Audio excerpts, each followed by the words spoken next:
बहुत समय पहले की बात है, जब समुद्र की गहराइयों में एक खूबसूरत समुद्री राज्य हुआ करता था। इस राज्य का नाम जलपरी नगर था। जलपरी नगर में सोना नामक राजकुमारी रहती थी। वह एक प्यारी समुद्री कन्या थी, जिसकी आंखों में समुद्र की सारी गहराइयों की रहस्यमयी कहानियां थीं। वह समुद्री जीवों के बीच बड़ी ही प्रिय थी और उनके साथ खेलना और मस्ती करना उसका पसंदीदा काम था। लेकिन जब वह समुद्र की सतह पर आती, तो उसका मन विचारों में खो जाता था। वह चाहती थी कि उसका जीवन उसके सपनों के समान हो, आजाद, उड़ान भरा और सुंदर।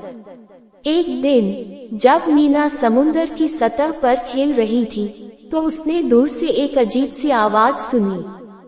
वह नजदीक आई और देखा कि एक युवा राजकुमार एक जहाज में डूबे हुए खड़ा है। वह राजकुमार के पास गई और पूछा, तुम यहाँ क्या कर रहे हो? राजकुमार, जिसका नाम वरुण था, उसने उत्तर दिया, मैं समुद्र की आजादी के बारे में सोच रहा था। क्या ऐसा संभव है? मीना ने हंसते हुए कहा, हाँ, ऐसा संभव है, लेकिन तुम्हें इसके लिए कठिन परिश्रम करना होगा। वरुण की आंखों में एक उत्साह चमक उठी। तुम मेरे साथ आओगी? मीना ने हाँ कह दी और उन दोनों ने एक संयमित तथा प्रेरणादायक यात्रा की शुरुआत की। वे समुद्र के गहराइयों में नाविकों की मदद से चले गए, जहां वे बड़ी और सुंदर समुद्री जीवों से मिले। लेकिन रास्ते में उन्हें कई परेशानियों का सामना करना पड़ा, जैसे कि बड़ी लहरों को पार करना और भयानक जल प्रलय से बचना। जब वे आगे बढ़े, तो उन्हें एक सुंदर समुद्री महल दिखाई दिया, जिसमें एक दिव्य स्वर्ग जैसा वातावरण था। उन्होंने महल के अंदर चले गए, जहां एक गहने से सजी सजीव मूर्ति थी, जिसका नाम वरुषा था। वरुषा ने उन्हें बताया कि वह जलपरी नगर की रानी है और उसे उनकी मदद चाहिए। मीना और वरुण ने वरुषा से उसकी समस्या सुनी कि वह एक श्राप के कारण मूर्ति रूप में है और एक कुंजी की सहायता से उसे असली रूप में लाया जा सकता है। वरुषा ने उन्हें बताया कि उन्हें समुद्री जादू की कुंजी को खोजना होगा, जो समुद्र की गहराइयों में गुम है।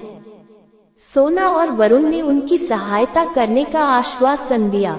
उन्होंने अपनी यात्रा जारी रखी और कठिनाईपूर्ण परिस्थितियों का सामना करते हुए वह अंततः जादू की कुंजी को ढूंढ निकाला। जब वह वापस वरुषा के पास लौटे, तो उन्होंने उन्हें एक जादू का आईना दिया, जिसमें उन्हें उनका असली चेहरा दिखाई दिया और वह अपने असली रूप में आ गई। वरुषा की आंखों में आंशिक हंसी थी जब उसने कहा, तुम्हारी यह यात्रा अभी खत्म नहीं हुआ है, लेकिन तुम्हारा साथ अब मेरे साथ होगा। उसने उन दोनों को समुद्र के नए राजा रानी घोषित कर दिया। मीना और वरुण ने धन्यवाद कहा और समुद्री नागरिकों के बीच आजादी की खुशी में नृत्य किया। वे दोनों अब समुद्री राज्य के नए सम्राट और रानी बन गए, जो एकता, सौहार्द और प्रेम की मिसाल थे। और इस प्रकार जलपरी नगर में एक नया युग आरंभ हुआ, जिसमें प्रेम और सहयोग की शक्ति ने हमेशा के लिए विजय पाई।